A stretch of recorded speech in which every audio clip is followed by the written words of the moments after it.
Hello friends, स्वागत है आपका वीएस एजुकेशन चैनल में।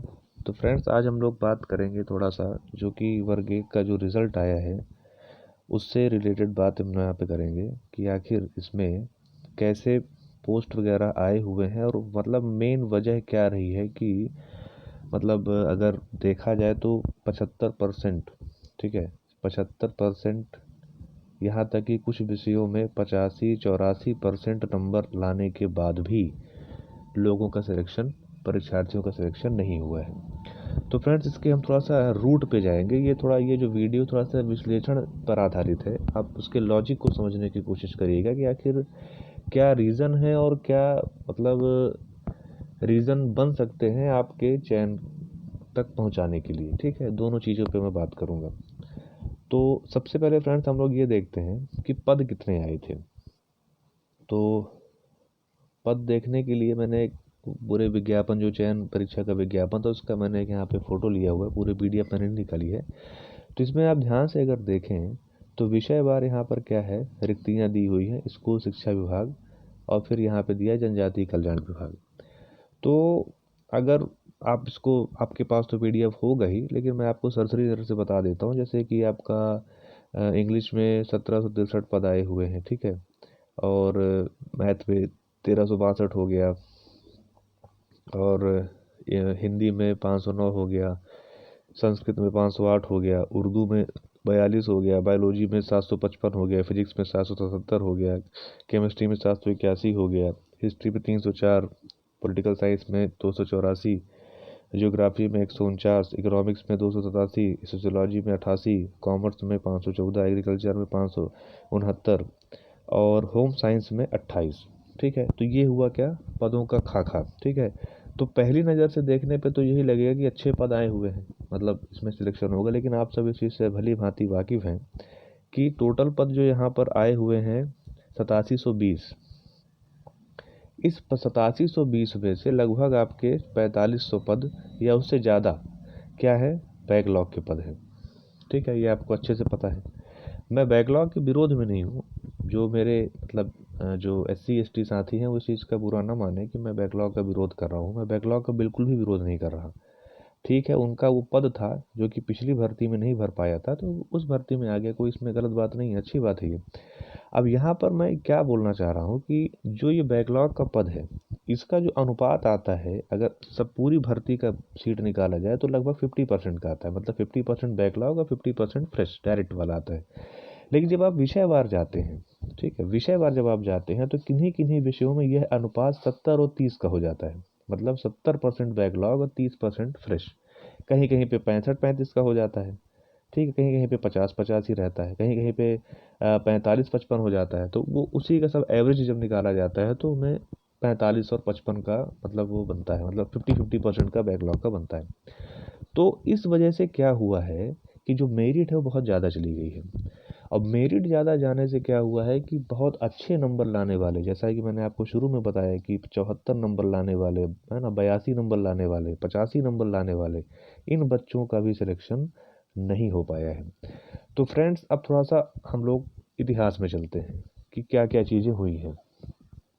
तो फ्रेंड्स, सबसे पहले हम देखें तो जो वर्ग 1 2018 की परीक्षा हुई थी, ठीक है, तो उस परीक्षा में टोटल 15,000 पदों की बात की गई थी।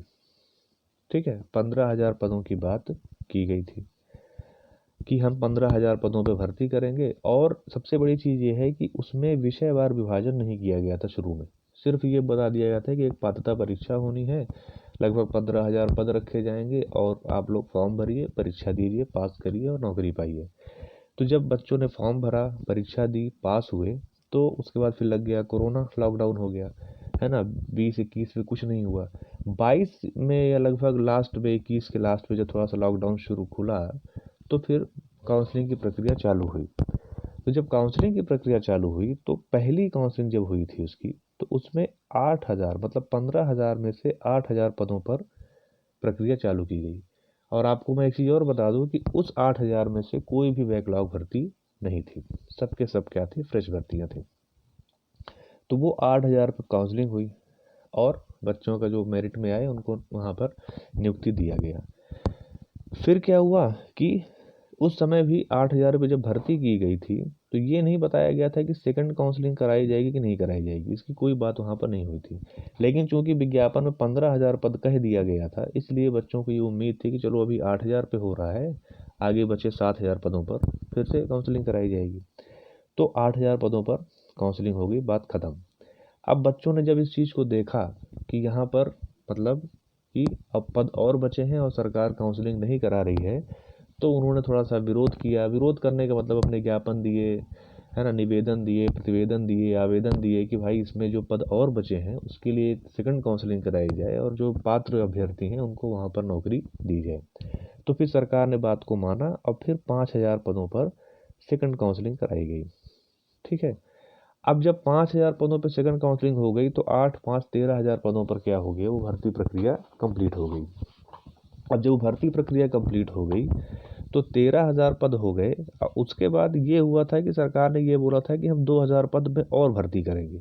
तो 15,000 से वो पद बढ़ के कितने हो गए थे, 17,000 पद हो गए थे। ठीक है, जिसमें से 13,000 पर नियुक्तियां मिल चुकी हैं। यही कारण था कि उस भर्ती में जो बच्चे, क्योंकि इस बार पात्रता परीक्षा होती थी, 60% क्वालिफाइंग होता था यूआर के लिए और अदर कैटेगरी के लिए 50%। तो जो उस भर्ती परीक्षा में क्वालीफाई भी हुए थे, मतलब 150 का प्रश्न था, अगर वो 90 नंबर यूआर वाले और 75 नंबर अदर देन यूआर अगर थे, सब के सब वहाँ पर नियुक्ति पत्र पाए और आज वो नौकरी कर रहे हैं, क्योंकि पद बहुत ज़्यादा थे, है ना। कंपटीशन में आपका टैलेंट उतना इम्पोर्टेंट नहीं होता जितना इम्पोर्टेंट होता है कि आपके होने की संभावना कितनी है। ठीक है, अगर यहीं पर अगर पद बहुत ज़्यादा होते तो जो 50 नंबर पा रहे हैं चयन परीक्षा में, है ना, या फिर 55 नंबर पा रहे हैं, 51-52 नंबर पा रहे हैं, वो भी आज नियुक्ति पत्र पाते, आज उनके घर में भी खुशियाँ मनाई जाती। लेकिन पद नहीं है, इसलिए उनका यहाँ पर मामला फंस गया है। तो जो वहाँ पर 17,000 में से 13,000 की भर्ती हो गई, बचे 4,000 पद। तो ये जो 4,000 पद बच गए वो डायरेक्ट भर्ती में आ गए, किसमें, 2023 में अभी जो भर्ती हुई है। अब आप बोलेंगे सर 4,000 तो ठीक है, लेकिन 8,000 भर्ती आई है, तो वो 4,000 कहाँ से आए। तो वो 4,000 वो पद थे जो इस 13,000 में जो दो काउंसलिंग कराई गई थी, जिसमें ST SC अभ्यर्थी जो भाई उसमें जो क्वालिफाई हुआ उनको जॉब मिली। जो सीट उनकी वैकेंट रह गई थी उन सीट्स को वापस यहाँ पर ऐड कर दिया गया और टोटल आपका ये 8720 पद यहाँ पर बना के आपके चयन परीक्षा लिया गया।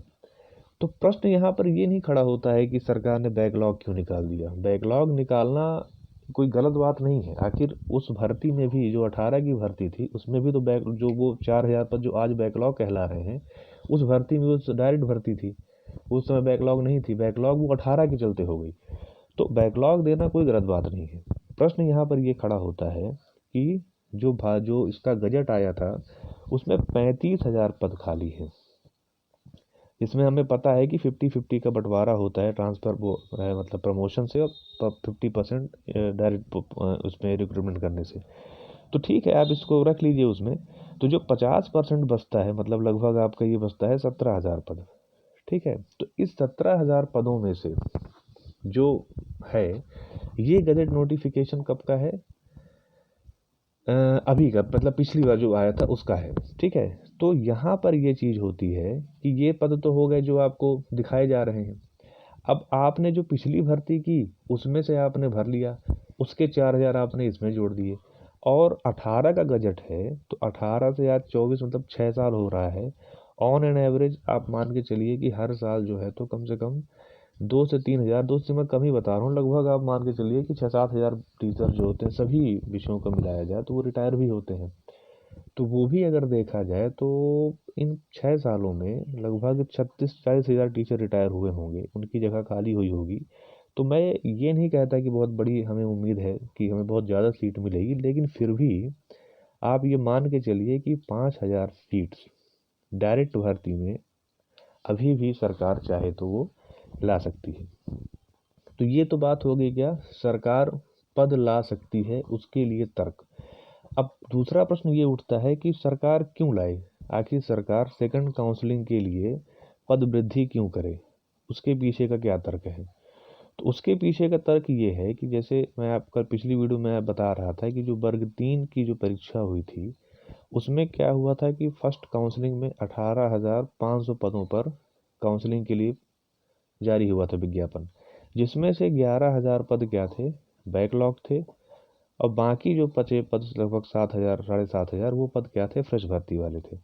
तो ये बैकलॉग पद आने की वजह से, क्योंकि बच्चे लगभग 2 लाख पास थे उस परीक्षा में, तो उस बैकलॉग की वजह से क्या हुआ कि बच्चों ने भी इस चीज़ का विरोध किया कि सर, मतलब सरकार से विरोध किया कि इस बैकलॉग के कारण बहुत से बच्चे वंचित रह जाएंगे, इसलिए पदों की संख्या सम्मानजनक की जाए। तो उस समय सरकार जो थी दबाव में थी, उसने इस बात को माना, और जब फर्स्ट काउंसलिंग का विज्ञापन जारी किया उसी समय उसने ये चीज़ बता दी कि हम सेकंड काउंसलिंग कराएंगे, लेकिन पद कितने रखेंगे ये चीज़ उसने नहीं बताई। इस चीज़ को उन्होंने डिस्क्लोज नहीं किया उस टाइम पे, सिर्फ पहली काउंसलिंग उन्होंने वही जो 2022 के नवंबर दिसंबर में जो प्रक्रिया चालू हुई थी उसकी बात है, लेकिन उसी समय उन्होंने ये बोला कि हम सेकंड काउंसलिंग कराएंगे। तो अब सेकंड काउंसलिंग जब का विज्ञापन, ये लगभग मेरे हिसाब से मई जून में आया था, इसी 2023 के मई जून में इसका सेकंड काउंसलिंग का विज्ञापन आया, जिसमें ये बताया गया कि 7500 पद डीपीआई में और लगभग कुछ 1-2 हज़ार पद आपके ट्राइबल में मिला के 8,000 पदों पर फिर से सेकंड काउंसलिंग कराई गई, और उसके बाद भर्ती प्रक्रिया अगस्त सितंबर तक में इसको कंप्लीट किया गया। तो ये चीज़ वहाँ पर हुई। तो मैं आपसे ये कहना चाहता हूँ कि जो वर्ग 1 की परीक्षा 2023 में हुई है उसमें यही दिक्कत है, बैकलॉग के कारण। फिर भी अगर मैं ये बोल रहा हूँ कि बैकलॉग का मैं विरोध नहीं कर रहा, मैं सिर्फ ये बताना चाह रहा हूँ कि बैकलॉग के कारण पद तो बहुत दिख रहे हैं कि अरे 8,000 पद आ गए, 10,000 पद आ गए, लेकिन रियलिटी ये है कि मात्र 3,500 से 4,000 पद आए हैं। और आप सोचिए कि 4,000 पद को जब 16 विषयों में बांटा जाएगा, 16 के बाद आरक्षण में बांटा जाएगा, 75% आरक्षण में बांटा जाएगा, उसके बाद आपको क्या मिलेगा, आप खुद सोचिए। यही कारण है कि आज 85 नंबर वाले, 81 नंबर वाले, 75-74 नंबर वाले, है ना, किसी और विषयों में और ज़्यादा, मान लीजिए कि 77-78 नंबर वाले बच्चे क्या हैं, आज वेटिंग में बैठे हुए। तो फ्रेंड्स, मैं आपसे यही कहूँगा कि आप लोग पद वृद्धि के लिए भी प्रयास करिए, क्योंकि पद वृद्धि से ही, और फिर सरकार के पास पद हैं, और परीक्षा इतनी कठिन, 2-2 परीक्षाएं होना, फिर उसके बाद दिन रात मेहनत करना, फिर नंबर लाना। पिछली बार तो ये हुआ था कि जो क्वालिफाई हो गए थे उनको नौकरी मिल गई, इस बार तो 2-2 परीक्षा क्वालिफाई करने के बाद अच्छे नंबर लाने वाले 80, 85, 90, 70, 77, 75, 74 ऐसे नंबर लाने वाले बच्चे भी आज सरकार की तरफ निहार रहे हैं कि उनका क्या होगा। इसका सिर्फ एकमात्र कारण है कि पद नहीं है। तो सरकार से सिर्फ इतनी मांग हो सकती है कि जितने पद बैकलॉग के आए हैं, जो कि लगभग 4500 हैं, इतने ही पदों पर वो डायरेक्ट रिक्रूटमेंट के लिए सेकंड काउंसलिंग में करे, या फर्स्ट काउंसलिंग में भी कर सकती है, वो चाहे तो ये चीज़ें कर सकती हैं। तो आप इस चीज़ों के लिए थोड़ा सा सतर्क रहिए, और अपने स्तर पर, हालांकि मैं ये चीज़ों को देख रहा था कि जो अपने वर्ग 1 के साथी थे, या जो वर्ग 1 में जो परीक्षार्थी थे, वो सभी लगातार, जब से विज्ञापन आया था, मई 2023 में विज्ञापन आया था, तो तब से वो जो परीक्षार्थी थे, साथी थे, वो सभी क्या कर रहे थे, इसमें लगातार पद वृद्धि की मांग कर रहे थे। लेकिन एक समय का तकाजा होता है कि उनको परीक्षा की तैयारी भी करनी थी, उसके लिए भी समय नहीं रहता। इस वजह से वो आंदोलन आपका, जब तक परीक्षा नहीं हो गई अगस्त, तब तक वो थोड़ा सा धीमा रहा। फिर उसके बाद फिर से इन्होंने अपने आंदोलन को तेज किया, फिर वहाँ पे आचार संहिता लग गई, उसकी वजह से फिर चीज़ें रुक गई। आचार संहिता के बाद भी ज्ञापन दिए गए, फिर उसके बाद रिजल्ट आ गया। अब रिजल्ट में ये है कि जो जो चयनित हो गए हैं वो अब अपना भविष्य देख रहे हैं। मैं उनको कुछ वो नहीं कह रहा, चयनित हो गए, बहुत बहुत बधाई उनको। लेकिन जो परीक्षार्थी का चयन नहीं हुआ है, वो परीक्षार्थी अपने स्तर पर वो ये ना देखें कि उनकी वेटिंग 5 है कि 10 है, वो बिल्कुल ना देखें, या कि 20 है 25 है, कुछ भी ना देखें। वो अपने स्तर पर इस चीज़ को थोड़ा सा देख लें, क्योंकि तभी ये चीज़ें संभव हो पाएंगी। और सरकार के लिए 4-5 हज़ार पद बढ़ाना कोई बहुत बड़ी बात नहीं है। जहाँ पर इतने हाई क्वालिफिकेशन की परीक्षा, एमएससी लेवल की परीक्षा, बीएड और कई चीज़ें की गई, तो यहाँ पर निराशा हद से ज़्यादा है, क्योंकि बहुत अच्छे नंबर पाने वाले बच्चे आज बाहर खड़े हैं। और जो क्रीम होता है, बिल्कुल क्रीम, ठीक है, वो बच्चे क्या हैं, उनको वहाँ पर जॉब मिली है। तो जब इस स्तर की परीक्षा होती है, तो जो क्रीम क्लास है वो तो क्रीम क्लास है, वो तो कहीं पे भी एडजस्ट हो जाएगी। लेकिन हम रोजगार की जब बात करते हैं तो हम क्रीम क्लास की बात नहीं करते, हम एक जनसाधारण की बात करते हैं कि उस परीक्षा में जितने अभ्यर्थी उपस्थित हुए, कम से कम उसके 50% अभ्यर्थियों को रोजगार मिले।